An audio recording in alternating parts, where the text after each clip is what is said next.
Hello friends, welcome back to the channel.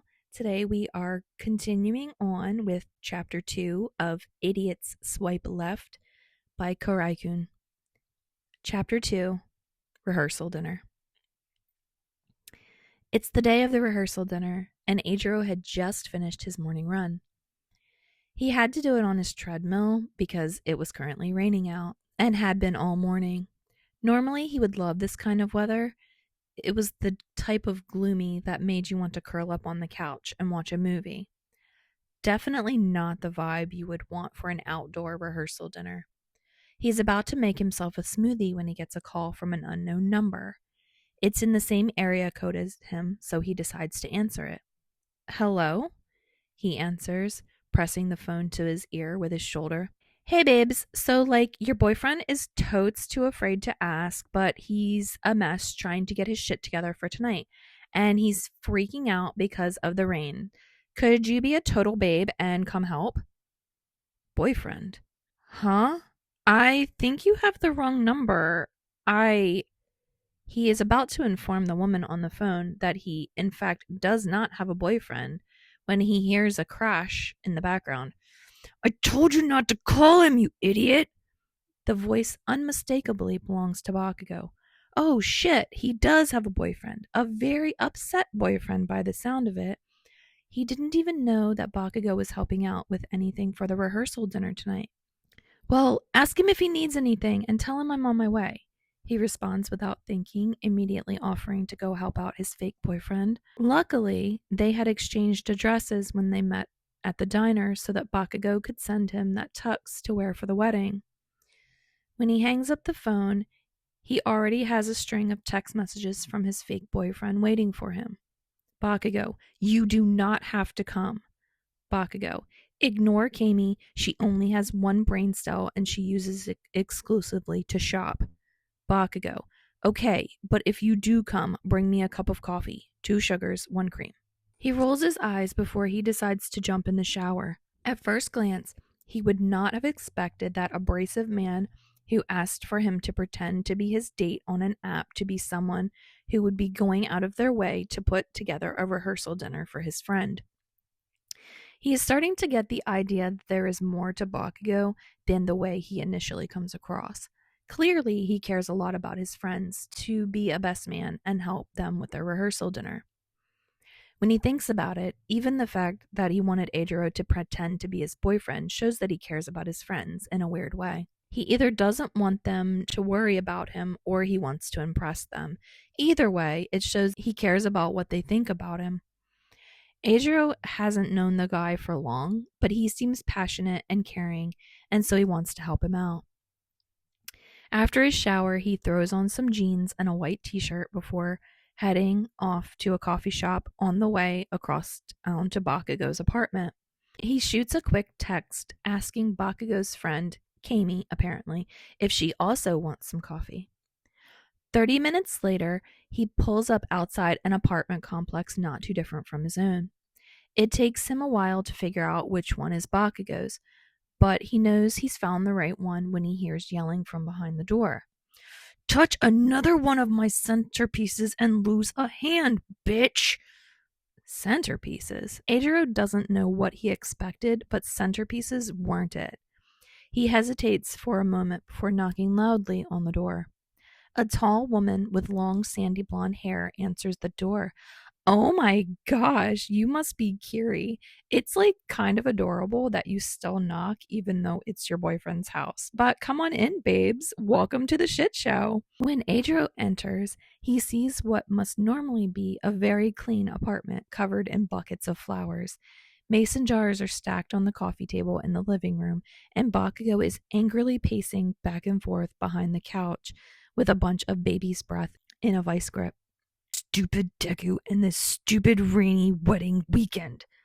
He can hear his fake boyfriend grumbling to himself. He's been like this all morning. Kami stage whispers to him before grabbing her coffee out of the drink carrier Eijirou is holding to his chest. She skips off, making herself at home at what must be the dining room table, which currently has a large poster board with some sort of seating chart on it. She kicks her feet up on the table, uncaring, taking the lid off her coffee cup. If you don't get your feet off my table, I swear I'll... The man stops mid-sentence when he sees Eijirou. The redhead is surprised to actually see him pause and visibly tries to calm himself down, taking a deep breath in. Hey man, here's your coffee. Tell me about what's going on, he says, handing the other man his cup like he's giving out candy to an angry toddler. Only one out of what looks like 10 or so arrangements appears to be finished. Eijirou doesn't know anything about flowers, but the one that's completed looks beautiful. It has mostly red and white flowers with some smaller blue ones thrown in. This looks amazing. Did you do this yourself? He adds, picking up the mason jar to take a closer look. He knew Bakugo was a chemist. The guy never said anything about doing flower arrangements on the side. It's not going to matter how good they look in this weather, Bakugo says, trading out slightly crumpled bunch of baby's breath he had in his hand for his coffee. The blonde crumples onto the couch dramatically, and Kirishima sits down next to him. From this angle, he can see bags under the blonde's eyes. How can I help? Eijirou asked, taking a sip of his own coffee. He almost spits it out when he feels Bakugo's weight shift, leaning on him and resting his head on Eijirou's shoulder. He can even feel him let out a deep breath. I just want everything to go perfectly, he mumbles, his voice muffled by Eijirou's shoulder. Eijirou knows he's probably just doing it to try to prove to Kami that they are actually together. She can see them from her position in the other room, after all. Even so, the redhead wraps one arm around his fake boyfriend. Hey man, just because it's raining now doesn't mean it will be later this evening. Even if it does rain, you can't control the weather, babe. Whatever. I told you not to call me that shitty hair. Bakugo's words have no bite to them. A moment later, he actually stands, moving to work on the second arrangement. You would call your boyfriend shitting hair. He can be a total asswipe, Kiri babes. Don't worry. Don't listen to him. I happen to like your hair. It's wicked cute. Kami calls from the other room. Back off. He's mine. Bakugo calls back at her, rolling his eyes. The two fall into what seems like normal for them at least, bickering, and Eijirou is given the task of tying ribbons around the jars being used. When he's done, Bakugo reties some of them so they look prettier, but he doesn't say anything about it. Time passes. Katsuki can't remember the last time he's been this stressed. He had told that damn nerd that a backyard rehearsal was a stupid idea, but he and Inko insisted that they wanted the damn thing done at her house. Something about the wedding being so extravagant that they wanted a simple rehearsal to balance things out. Simple his ass. What's so simple about having everyone they care about standing in the rain like idiots all night? He scoffs at the now finished centerpieces sitting on the table. He spent a good couple hours getting them done, but he was sure that they would be ruined during the actual event. He scoffs again when he looks down at his couch to see his fake date, who came over to help, fast asleep sprawled out on his couch. Some help he is. Kirishima rolls his eyes. Kirishima has one leg thrown over the top of the couch, and his shirt is riding up a little bit, revealing the bottom of a six-pack. Not that Katsuki was looking. The redhead even has the audacity to look cute, with drool coming down his face. Who gave him the right? Oh, yeah, right. You totally love him being here, Baku babes. I see the way you look at him, Kami says, popping her gum from her place at the dining room table, where she just finished up the seating chart for the night. Oi, I don't look at him any different than I would any other extra, he says, feeling his cheeks get hot. What is she talking about? Kirishima isn't even his real boyfriend. Of course he doesn't look at him any special way. Shit, maybe he shouldn't have said that out loud. He wants Kami to believe they're together after all. I mean, of course I look at him. He's my boyfriend. I like him. Or whatever. Eventually, Kami heads out to get ready for the night, and Bakugo is left with his fake boyfriend napping on his couch. His hair is down, and he can't help but wonder if he would keep it that way for the rehearsal. Too stressed to take a nap himself, he decides to make lunch, saving a portion for Kirishima. He wonders absently if the man brought his change of clothes with him when he came over. Part of him hopes that the man would stick around until it's time to head to Inko's place. It would be nice to have him around to help set up. It's been a long time since Katsuki had a partner around to help him do things. It's nice, even if it's fake. He's partway through cooking when he feels his phone buzz in his pocket. The contact, Nerd, coming up. What is it, Deku? Katsuki hopes the childhood nickname might ease some of the tension of the day. He knows that he's stressed about the weather. Izuku must be too. While he cooks, he listens to Izuku muttering out a list. In the background, he can actually hear Kirishima snoring on the couch. Tch, he would. Katsuki does his best to calm Izuku's nerves despite his own. 2 plates in hand and a phone pressed between his shoulder and his ear, Katsuki uses his foot to shove Kirishima's leg out of the way to make a spot for himself on the couch. Ouch, man! His fake boyfriend mumbles groggily before he sits up with a gasp. Did you make this for me? Izuku cuts himself off when he hears Kirishima's voice in the background of the phone call. Kachan, is that him? Of course it's him, you damn nerd. Who else would it be? He rolls his eyes. Hey man, I'm Kirishima. Congratulations, and I'll see you tonight. Don't worry about the rain. I have a feeling it'll clear up, Kirishima calls over Katsuki's shoulder before promptly inhaling his entire plate of rice. Katsuki makes quick work of getting off the phone. Do you have to give your speech tonight or at the actual wedding? Kirishima says, his mouth full of rice. Well, I have to give my official best man speech at the wedding, but some people might make toasts and things tonight. It'll be more casual, though. Katsuki explains. The blonde had been correct in his thinking that Kirishima had brought his change of clothes for the night with him. He even offered to head to the venue with him to help set up tables. Kirishima was right. The rain did clear up. They had gotten ready at Katsuki's place shortly after they ate lunch before heading over to Inko's place. At the present moment, Katsuki is staring at his fake boyfriend from across Inko's backyard. He's wearing a black button-down with a red tie, helping place the centerpieces they made. He looks gorgeous, and he had been nothing but helpful all day.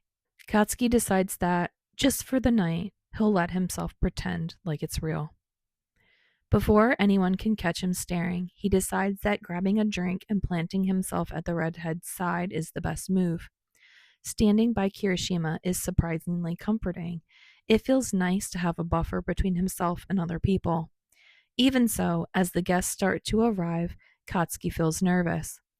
It's hard for him to focus on enjoying the night when he's worried about whether his friends could believe that such a nice guy would want to be with him. He needs to get it together. Tonight, they only had to deal with the wedding party. The real test would be tomorrow. He hasn't even told Kirishima that his parents were going to be at the wedding. He takes another swig of his drink at the thought. He's so distracted that he hardly notices when Uraraka and Iida come up to introduce themselves. He feels a strong arm wrap around them as they approach. We got this, the man whispers into his ear. It sends a shiver down his spine. Hi, I'm Ochako Uraraka. Deku, Bakugo, and I are friends from college. This is my husband, Tenya Iida. Her short brown bob has been curled for the occasion, and she smiles brightly at Kirishima, who extends the arm that isn't wrapped around Katsuki to shake hers. Hey there, Uraraka. I'm Kirishima. Eijirou. It's great to meet some of Katsuki's friends, he says, using Katsuki's first name for the first time. His deep voice makes it sound like honey. Katsuki gulps and takes another drink. So how did you two meet exactly? Iida says, his eyes peering over his glasses. I'll be honest, I found myself quite surprised when Bakugo said he was seeing someone. He hadn't mentioned anything prior to attending the bachelor party. Katsuki sputters a little. Shit. He should have known they would get questioned like this. Oh, it's the cutest story. I can't believe Katsuki didn't tell you. Kirishima chuckles, seemingly unfazed by the question in the same way as Katsuki is. He came by the gym I work at one day. I'm a personal trainer, by the way. He made a total idiot of himself trying to show off for me, and his form was all wrong. I just couldn't help myself. I had to show him how to use the machine correctly, poor thing. What? That's a load of horse shit, idiot. I did not. Katsuki starts before a pointed look from Kirishima shuts him up. Remembering himself, he takes a deep breath and leans into Kirishima's side, resting his head on the larger man's shoulder. I was only pretending to use the machine wrong so you would come over, idiot, he mumbles instead. This makes Kirishima laugh. Sure you did, baby. Katsuki rolls his eyes. He forgot he told the redhead he could come up with the story of how they met. Boy, was he regretting that now. When he looks up, Uraraka has her mouth hung open in shock. Shut your mouth, round cheeks, or you'll catch a fly, Katsuki gripes. I'm sorry, Bakugo. I just didn't expect you guys to be so cute, Iida says, finishing her sentence. Yeah, cute. You two are adorable, Uraraka chirps. Katsuki stares down at his now empty drink and decides it's time for another. He pulls Kirishima away from the couple and towards the cooler inside. Did you hear that, cats? We're adorable, Kirishima says, threading their fingers together and swinging their hands as they head inside. Me not knowing how to use a machine at the gym? Really? That's the best you could come up with? Katsuki glares at his fake boyfriend. Kachan, we're going over the positions for the wedding tomorrow if you want to head out to the backyard. Oh, you must be Kirishima. It's so nice to finally meet you. Izuku's green hair is loose and he's wearing a white button-down and a white vest. His fearful energy from earlier seems to have been forgotten now that the event has started.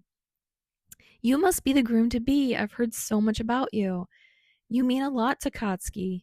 Kirishima smiles. Katsuki chugs down half of the beer he just pulled out of the large cooler before grabbing one more and agreeing to head out to practice for the ceremony tomorrow.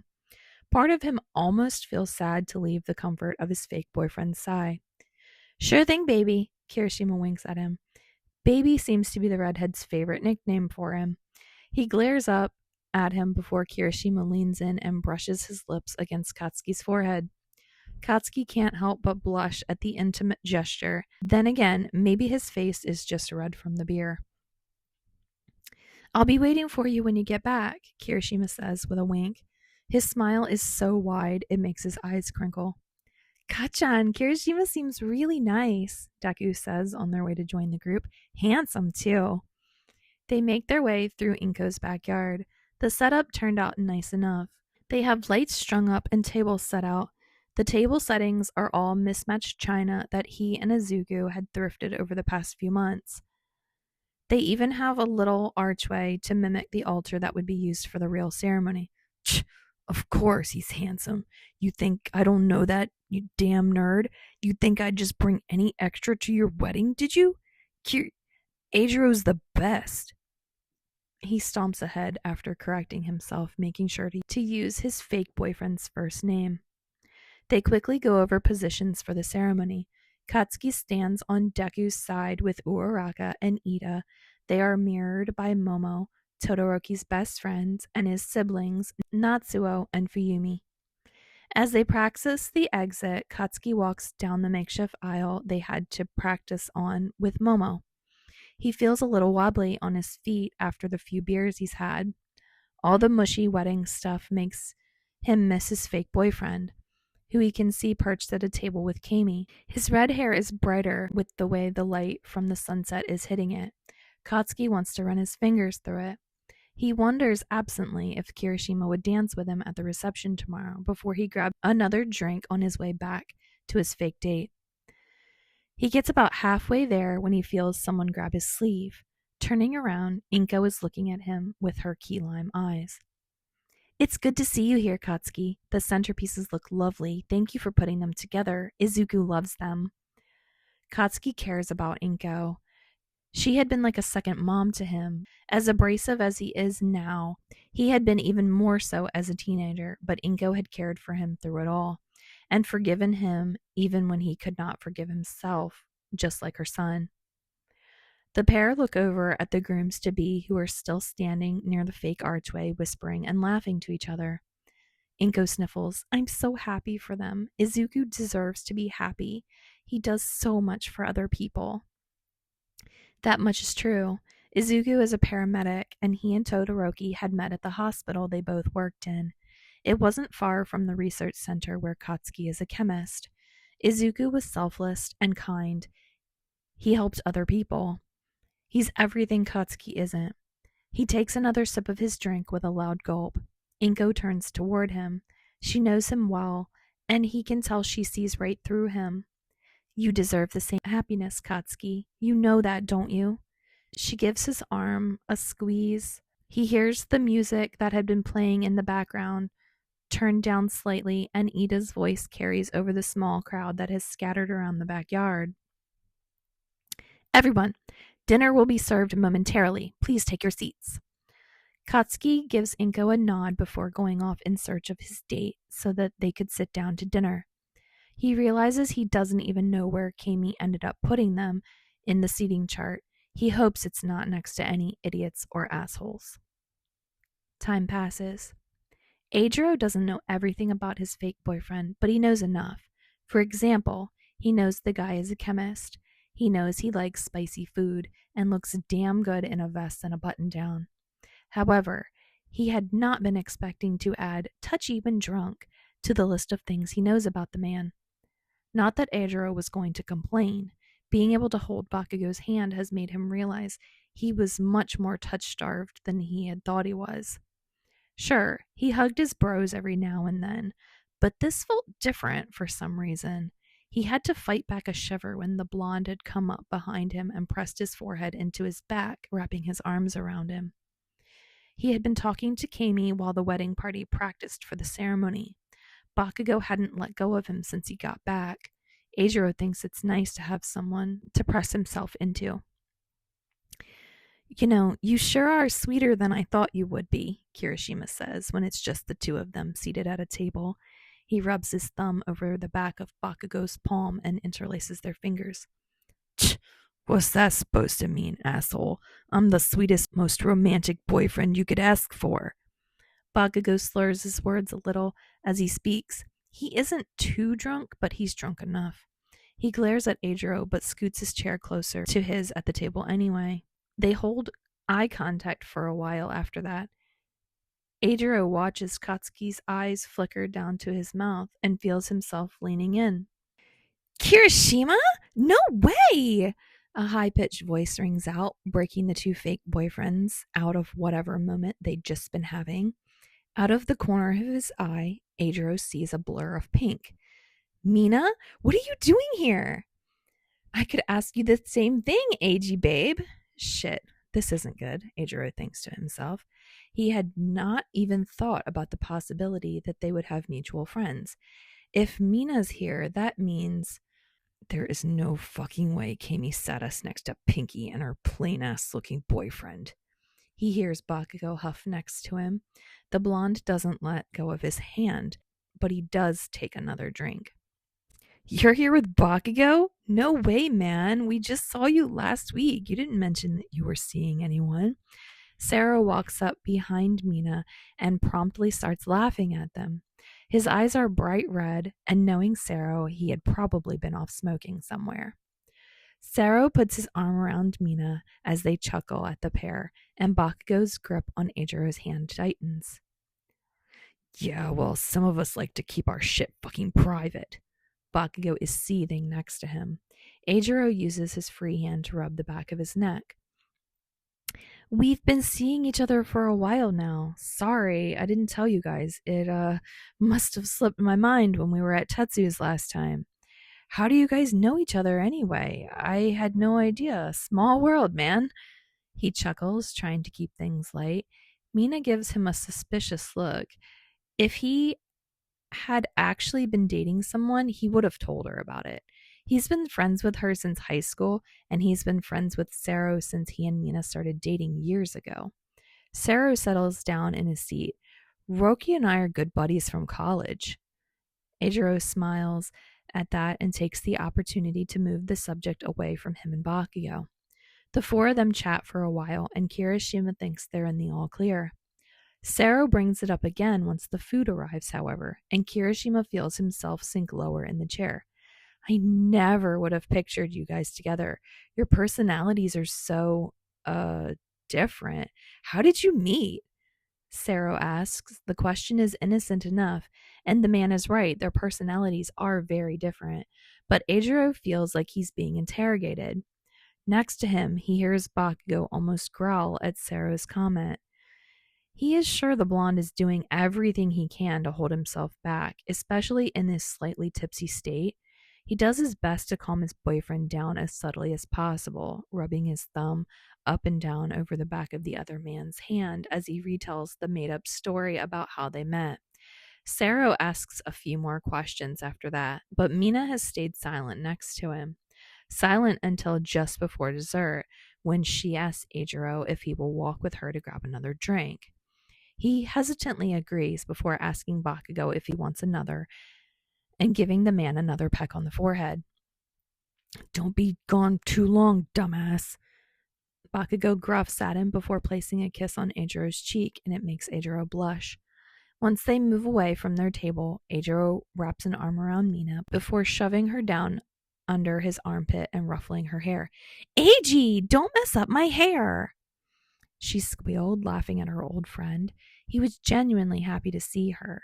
He just hoped that she wouldn't be mad at him for not telling her about his boyfriend, his fake boyfriend. Mina, don't worry, I know what's going on here.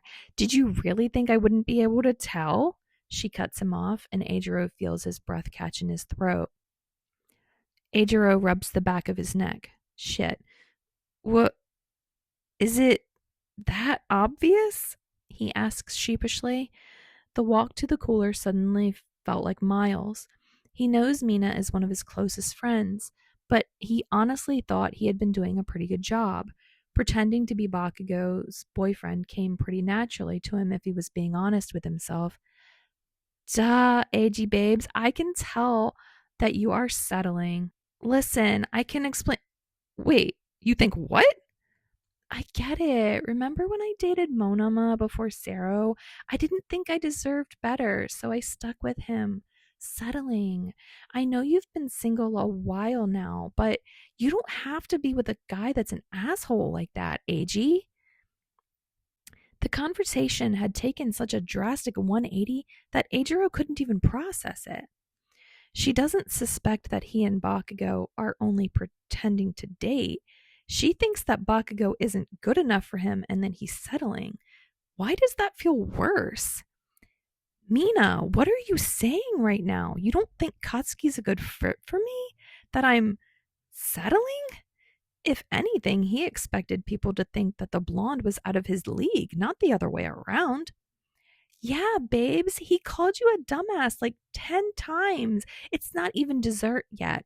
Listen, I don't know this guy as well as Sero, but the other time I met him, he was an absolute terror. He was an ass to Midoriya and, well, everyone around him, really. If he treats Midoriya that way and he's his best man, then I don't even want to know how he treats you.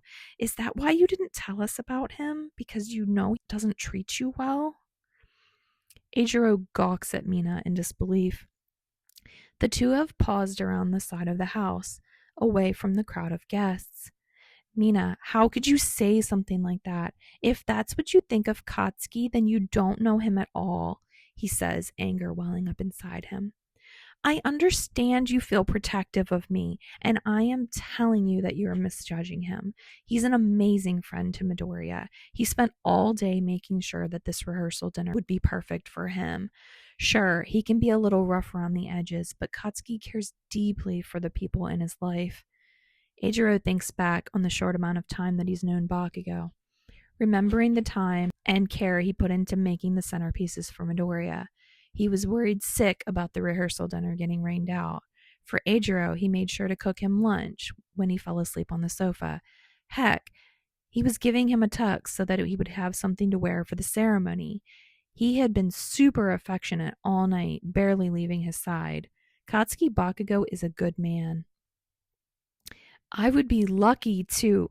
I am lucky to call him my boyfriend. Eijirou is seething. He knows his face is red.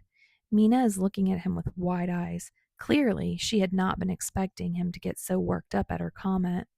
He had surprised himself, honestly. He hadn't realized just how much he cared for his fake boyfriend. You're right. I'm sorry. I'm sure you know him better than me. I just worry about you, is all. I was out of line. I shouldn't have said that. Mina's voice is quiet, but Eijirou can tell she means it, and he knows that she was just trying to protect him. I'm sorry too, Mina, for not telling you I was seeing him in the first place. It makes sense you would think that since I kept it from you. Eijirou reaches out and pulls the pink-haired woman in for a hug. Part of him feels guilty for lying to her. He isn't actually seeing Bakugo after all. He never had expected telling anyone he was dating outside of Tetsu. He didn't really have a plan for where to go from here. Time passes. Katsuki's world feels fuzzy. He's not typically a big drinker. Usually he gets stuck babysitting a bunch of idiots when he goes out with his friends, so he never really has more than one or two at most. For whatever reason, a combination of the stress from preparing for the rehearsal dinner and being around Kirishima made him indulge a little more than normal. He's not on the floor drunk or anything, but damn, he's had enough that they are really moving through his system. He's bouncing in his seat a little, anxious for his redhead to come back. He decides pretty quickly that he can't wait and gets up to use the bathroom, mumbling something to Sero and shakily making his way across the backyard, hoping no one notices how drunk he is. He makes it all the way to the bathroom, past the cooler, and still doesn't see his redhead. Confused, he decides to walk around towards the corner of the house to look for them. Is that why you didn't tell us about him? Because you know he doesn't treat you well? The pink-haired girl's words freeze Katsuki in place. As wobbly as he had been a minute ago, right now he's stock still. Not that he should be surprised. He's known all along that a guy like Kirishima would never want to do anything other than pretend to date him. His eyes sting and he can feel tears well up. Shit, he needs to move. He doesn't need to hear anymore, doesn't want to. If he can just keep it together long enough to get through tonight, to get through the weekend, he never has to see Kirishima again. He can tell everyone they broke up. Apparently, it wouldn't come as a shock to anyone since they're such an unbelievable pair. Mina, how could you say something like that? If that's what you think of Katsuki, then you don't know him at all. Katsuki knows he should be quiet, but he can't stop the gasp that comes out of his mouth. He's defending him. Kirishima's defending him. There's something so sincere and so angry in Kirishima's voice. Katsuki has to lean against the wall to keep his legs from falling out from under him as he listens to the rest of the redhead's words. He's never known what it would be like to feel so understood by someone so quickly. Katsuki wipes his tears on the back of his sleeve, trying to pull himself together as he hears the two apologize to each other. He moves to get away, trying to avoid getting caught eavesdropping, but forgets the sort of drunken state he's in and trips. Ouch, fuck! Katsuki? Kirishima peeks his head around the corner. Katsuki had been able to catch himself so he didn't fall all the way to the ground, but he had scraped his hand a little trying to catch himself on the brick siding of Inko's house. I'm fine. Katsuki huffs, embarrassed. Mina, can you give us a second? Kirishima says, running a hand through his hair. The woman nods and heads off quickly, mumbling something about feeling dehydrated. Kirishima cups Katsuki's scratched hand in his own. You're hurt, he says, looking down at the small scratch like it was something evil. Did you mean it? Katsuki says, pulling his hand away and staring up into the crimson eyes. What you said, did you mean it? Kirishima's eyes narrow, and he wipes at the corner of Katsuki's eyes with the pad of his thumb. He wraps an arm around Katsuki. I did. Anyone would be lucky to be with you, Katsuki. Of course they would. You can't see that? Eijirou. He starts. The man's first name feels weird on his tongue. What do you see when you look at me? Their faces are close, a breath away. Katsuki is searching Kirishima's eyes for an answer. Katsuki, when I look at you, I see the man I've been waiting for. Eijirou looks him right in the eyes when he says it, and then they're kissing. They only kiss once, and it's a soft one. It's more of a reassurance than anything else.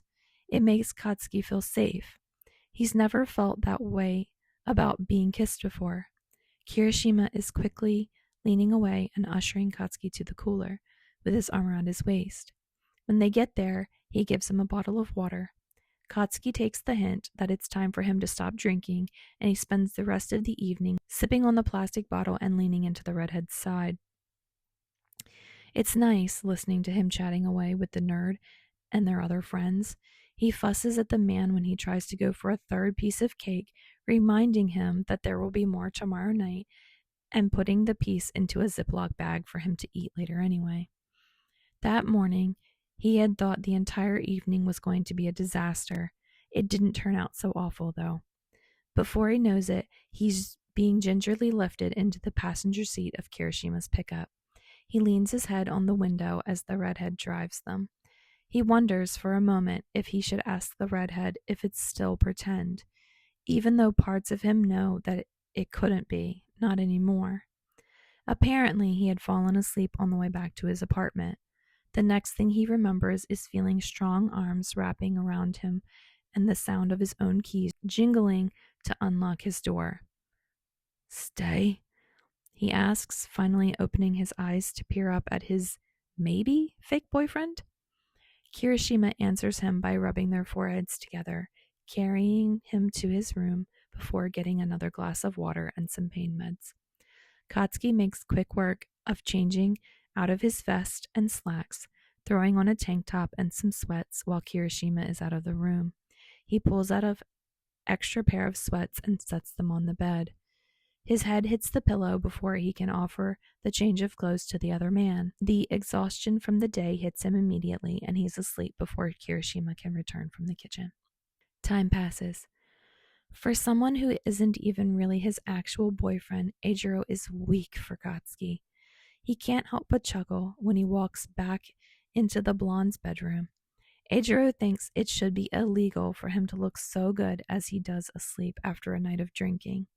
He places the pain meds and water on the bedside table next to him before he promptly starts pacing back and forth, unsure of what to do. He doesn't want to leave. How could he? The ways Katsuki had asked him to stay was too soft for words. He decides the best course of action is to build a pillow wall to separate them. That way, if Katsuki wakes up before him, it's clear that he wasn't trying to be a creep. Luckily for him, it seems like the blonde sleeps with an exorbitant amount of pillows, and he uses that to his advantage, placing them down the middle of the bed stacked on top of one another.